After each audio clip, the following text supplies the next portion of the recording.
Bagaimana Jenderal melihat kasus ini yang gonjang-ganjing selama 10 hari belakangan ini dan agak lebih terang sore ini setelah Presiden menegaskan? Baik, pertama saya secara pribadi dan keluarga mengucapkan turut belasungkawa yang sedalam-dalamnya kepada keluarga daripada Brigadir J. Semoga almarhum diterima di sisi Allah dan keluarga ditinggal diberi ketenangan dan ketabahan. Dan juga semoga kasus ini segera terungkap. Pak Karni, berkali-kali saya katakan kasus ini sebenarnya tidak perlu gonjang-ganjing Republik Nusantara ini. Cukup saya saja dulu. Sekian puluh tahun yang lalu. Kenapa? Karena kasus ini it is very simple gitu, gampang sekali. Seandainya pelakunya, bukan pelaku ya, seandainya TKP-nya bukan di rumah jenderal, kemudian bukan melibatkan sopir atau ajudan jenderal, dan bukan juga pelakunya yang nembak itu adalah Barada tanda petik ya, yang nembak itu tanda petik loh Pak Johnson, jangan melotot ke saya gitu kan, yang menembak tanda petik, maka ini mudah. Yang sulit itu kalau kita nemu jenazah yang hanyut di sungai. Pertama kita mengidentifikasi siapa jenazah ini. Kedua kita harus bertanya meninggalnya ini karena apa? Apa dia penyakit ayan nyebrang terus hanyut? Apakah dia tidak bisa berenang hanyut mati? Apakah di tengah-tengah sungai kena kedinginan jantungnya kumat mati? Apakah dia dibunuh orang? Luka pun daripada mayat yang di sungai tadi kita harus tanya, apakah lukanya ini karena benturan batu atau karena dianiaya. Untuk case yang ini pertama TKP jelas di rumah dinas jenderal. Kemudian yang meninggal jelas, identitasnya jelas, kemudian lengkap dengan lukanya Pak Trimit, Pak Johnson. Lukanya jelas juga, Bapak sudah paperkan, saya nonton di TV itu. Luka di sana sini itu. Lengkap. Kemudian barang bukti kemudian yang ngaku nembak tanda petik jelas. Kemudian yang dilecehkan jelas. Saksi-saksi jelas. Siapa saksi? Untuk sementara saksi mulai dari sang jenderal, kemudian Barada istrinya jenderal, dan kalau ada asisten rumah tangga, dan kalau ada yang mendengar itu, dan semua yang di situ. Kemudian barang bukti, senjata jelas. Senjata siapa? Ya senjata yang ada di lokasi itu harus disita semua. Senjatanya Pak Jenderal, senjata ajudan, senjata almarhum ya. Kemudian kalau ada senjata lain juga disita. Termasuk surat senjata, proyektil, selongsong disita semua. Darah disita. Pakaian pun harus disita. Termasuk pakaian dalam ya. Nggak boleh dicuci. Nah kenapa disita? Kan ada kasus susila katanya ya. Ada pelecehan dan kalau nggak salah 2 laporan polisi itu salah satu diantaranya pertama tentang pelecehan itu harus disita. Dan handphone, bukan aja handphone korban, handphone Brigadir J, handphone Barada handphonenya Kadip Propam waktu itu, handphonenya ibu, istri Kadip Propam, handphonenya Barada dan handphone lain yang ada di situ harus disita semua. Kenapa handphone harus disita? Untuk mengetahui pembicaraan, berita, SMS, kiriman gambar, video, dan WhatsApp, dan lain-lain sebelum kejadian, pada saat kejadian, dan sesudah kejadian. Timbul pertanyaan, kalau itu hilang, kalau hilang kan Polri tidak boleh menyerah. Kan ada provider, minta kepada provider, karena ini kasus kriminal, pasti provider akan berikan kok. Akan terlacak semua. Dan dari handphone juga bisa diketahui posisi masing-masing pemegang telepon pada jam itu.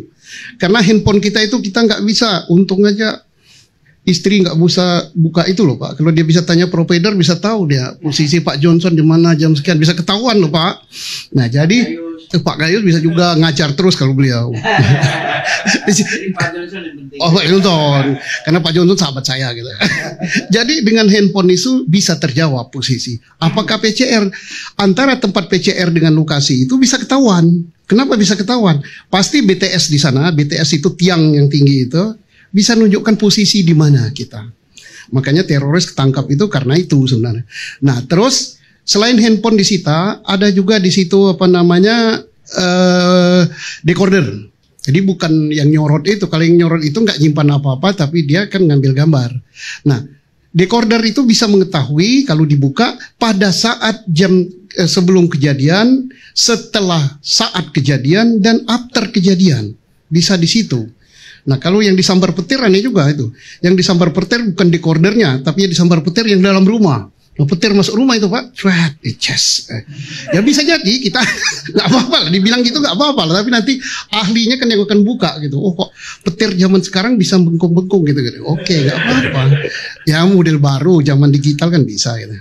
Nah, itu akan bicara juga. Termasuk senjata akan bicara, Pak Karni. Kenapa senjata akan bicara? Katanya ditembak dengan senjata berapa itu?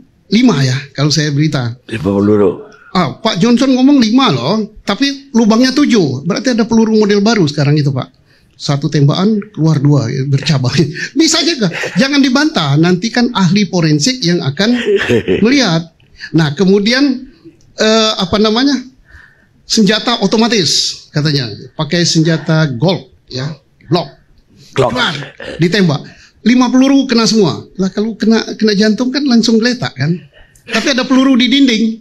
Nah, kalau 5 peluru itu kena semua pada saat dia geletak, berarti 4 peluru itu kan rekosetnya di lantai kan. Coba Pak Johnson saya tembak di sini lagi tegak. Dar, geletak.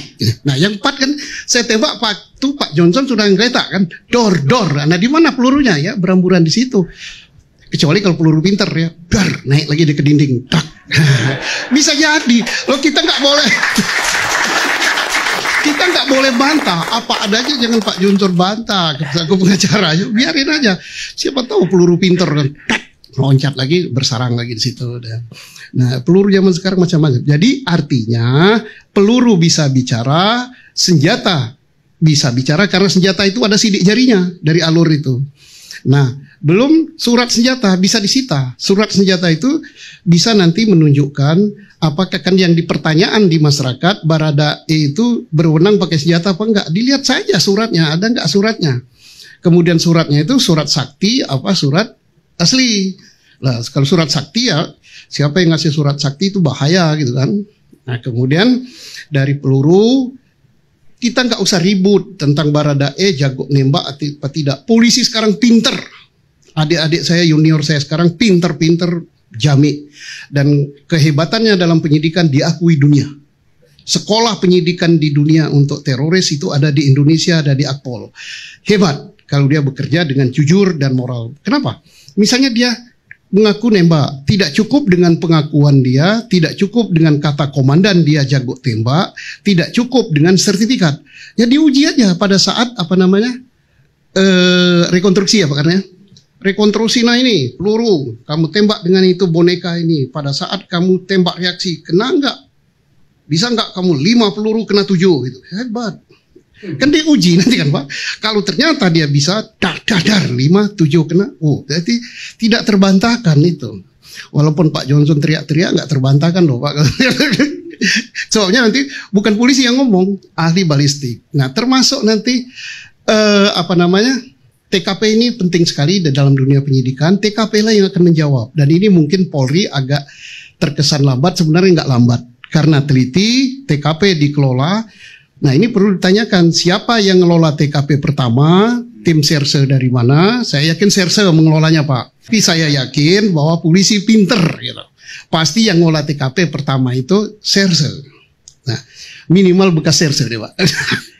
Nah terus kalau bukan ya perlu dipertanyakan. Dan penyidik sekarang ini pasti mempertanyakan siapa yang ngelola TKP, mana berita acara TKP, termasuk jenazah.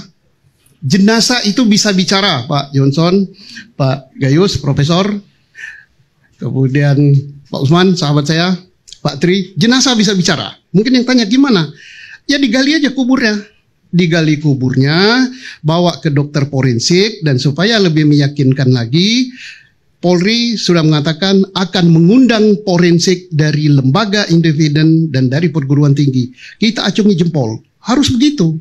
Walaupun forensik Indonesia itu sudah jago kelas dunia.